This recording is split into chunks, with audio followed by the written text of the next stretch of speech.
मोदींच्या सभेआधी police action मोडवर आलेले आहेत। एका संशयास्पद व्यक्तीला पोलिसांनी ताब्यात घेतलंय। येरवडा भागातल्या एका पंचतारांकित हॉटेलमधून या व्यक्तीला ताब्यात घेण्यात आलंय।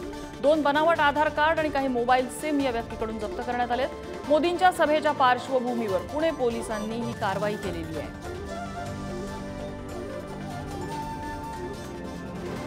पंतप्रधान नरेंद्र मोदी यांची पुण्यामध्ये प्रचार सभा होतीये। मुरलीधर मोहोळ यांच्या प्रचारासाठी ते येणार आहेत आणि त्या पार्श्वभूमीवर आता पुणे पोलीस सतर्क झालेले आहेत। ज्ञानेश्वर आपल्याला अधिक माहिती देत आहेत। ज्ञानेश्वर, हा काय प्रकार आहे सगळा?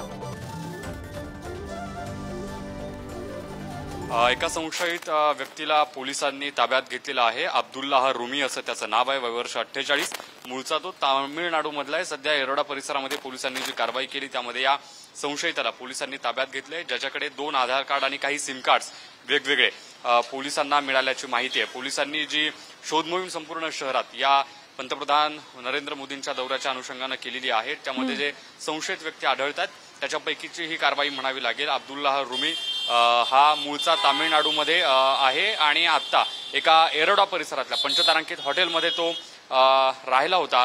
तिथून पोलिसांनी त्याला ताब्यात घेतलेला आहे।